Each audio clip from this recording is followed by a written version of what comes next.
Hey guys, so welcome to another YouTube video. My name is Joe, and in this video, we're going to be doing the part 3 of making my very first ever VFX short series. This part is just going to be about the smoke simulation, trying to get that working and just create that dust wave as the vehicle is lifting up. It's just really going to be about creating a particle system that's going to follow that motion of the dust wave, and then the particle system, with the particle system, we're going to use that to drive the smoke simulation. So let's just go. So this is where we stopped at last time. We already have animated the vehicle. We have also brought in some energy orb around the tire just to make that part just to make it more realistic. All right, so that's it. So for the smoke simulation, let's first start with creating a particle system. So the first thing I'm going to do is just add the cylinder to our scene, scale it on the z-axis and bring it down to the plane. We're just going to scale it and bring it down to intersect the plane a bit. And the next thing we're going to do, we're going to select the top face and the bottom face and delete those faces. And then we can switch back our transparency and let's just put this under the vehicle a little more. G-Shift-Z. Okay. So now we can just add this one level subdivision and we can create our particle system. And then we have all our particle emitter running. Now we don't want the particle system to be going down this plane and just making this plane non-existent. So what we're going to be doing is to make this plane a collision object so that it obstructs some of the particle and keep it on the surface of the plane, right? So we're going to click on collision and click on the rigid body. So in the rigid body, we can change it to passive because we don't want the particle to penetrate the plane like it's doing here. So we can just start from the beginning of the scene now, and you see that we have some particle running along the surface. So what we're going to do next is to click on our cylinder. So we can go to our particle system now and start setting up things. For the number of particles, let's do 10,000 particles for now. And the simulation, the frame starts. We want the frame to start at when the vehicle is lifting up.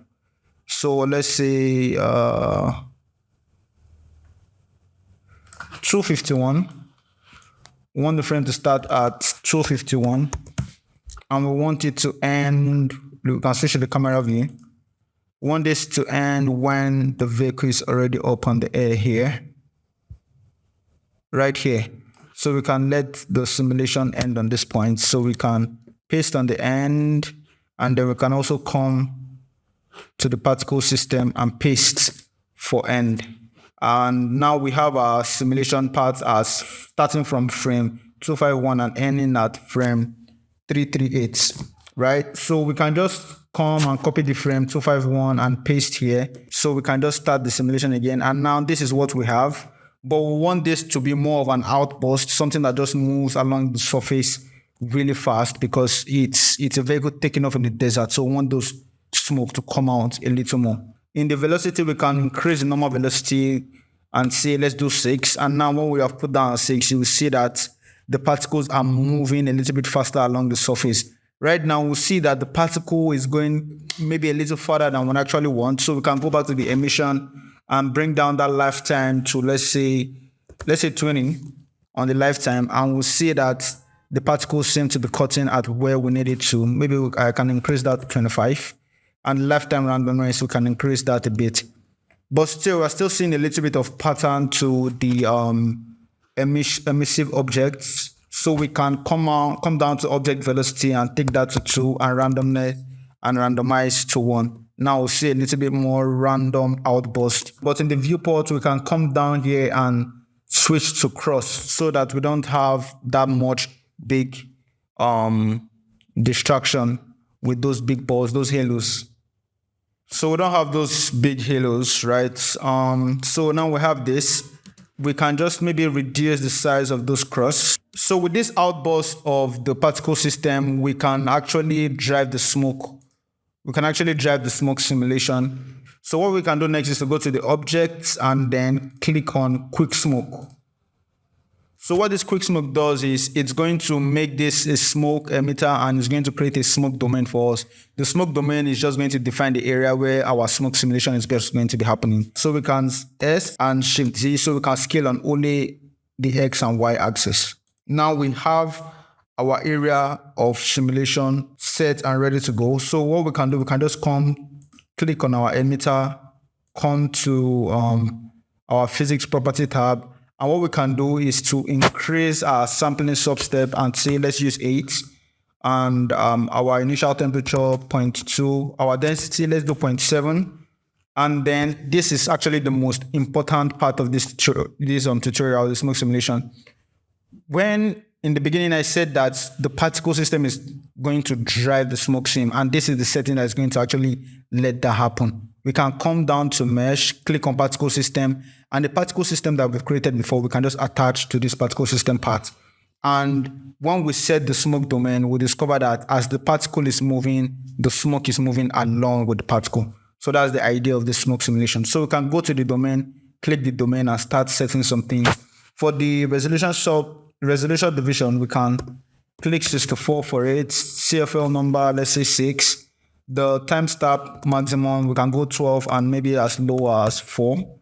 And then we have that. Then we'll have to select adaptive domain because we don't want the smoke to be rendering at such a large size all the time. We want it to be adapting to the size of the smoke as the smoke is rising through the dust wave, right? So we have that. We can reduce the margins to 2 and maybe threshold to 0.1. And then for the gas, that's the buoyancy. The buoyancy is just how fast the smoke, when emitted, rises to the air. So we can just take that down to -3 because we don't want it to rise at all. We want it to stay along the surface. We don't want any rise. And photosynthesis is just bringing in a little bit of turbulence or noise to, the smoke. So we can just bring that a little bit, a tad +1. No, not +1. 0.1 rather. Then for the time to dissolve, we can leave that like that. And then the noise, if we want to bring a lot of quality to our smoke simulation, you can take this up to 5 maximum. But for me, I can leave mine at 2 because I've already increased the resolution division to 64. This resolution division, we can always increase that to 128, 256, just a really high number. But for me, I don't have a strong machine, so I'll just keep that at 64. And then we can, I think that's just it for now. But the next thing we're supposed to do is to set our beginning and ending frame of the smoke simulation in this cache. So for the beginning, we have 251. We can just copy that data and paste here. And for the end, we have 336. I can copy that and paste for the end frame. And I think we already have that set up already. So let's just see what that looks like. So our smoke simulation isn't moving with our particle system yet. Or maybe we can just, let's bake the same first. Let's bake the same so we can see. So we'll just bake all. So our bake is done and we're just going to look through the smoke simulation. And we can see that as the particle is going out, it's also driving out smoke. It's also driving out the smoke simulation according to how the particle is also moving, right? So we have this. I'm just going to play through it in the viewport and we have a lift off. Yeah, it looks good actually. So what we can do next is to move on to shading the smoke. So I'll just switch to the shader editor, and by default the domain just has the principal volume plugged in. So what we can do is just to go to volume info. We set that up. We can also bring a color ramp node. Another thing we can bring in is a matte node. And this is how we're going to use this. So we'll plug in our density to the color ramp, plug in our color to one of the values and connect this to our density. Now we're just going to play our simulation and pause here. So I'm just going to switch to the rendered view. So we see that the density of the smoke is really, really light. Very, very light. There's no really much thickness to it. But in order to bring in more thickness based on this our shader, we can switch to multiply and then turn up the value to say, let's go 20. And you see that we have more vim to the smoke. Now we have fixed that. Next thing we're going to do, we're going to fix up the color. So we can just click on color and just click one of these colors down here. And that looks a little too dark. We can just increase the vibrance a bit and bring in a little bit of light to it. And I think we have a good smoke now. Now we can just we can switch to solid view first and start setting up our render settings, right? So for the render, I used a very, very low sample count because I don't have the machine for it. So I went as low as 30. I still had a good result, but you could tell that there's not a lot of quality in the smoke, right? I went as low as 30. I also, at sometimes, maybe when I wanted to run a test render to see how it works in After Effects, I also brought down, the resolution to like 50, but I think 100 is the least we can do. We'll just have to wait and make sure that the render is done. And another thing I did was to use view layers, right? So I just created a new view layer. And for the second one, we can just turn on our holdout and all of this. For the second one, I made sure that the vehicle is holding out the smoke. This layer just renders the smoke alone. So we can go to the first view layer and then just turn off the visibility of the smoke in this layer. And we have just the vehicle and the shadows. So you can just go on to rendering and compositing later in After Effects. And that's it, guys. That's the end of the series. I really appreciate everyone that I've actually watched the series. I have about 1.7K views on part 1. And part 2, I have like over 100 of you guys watching. I really want to appreciate the subscribers.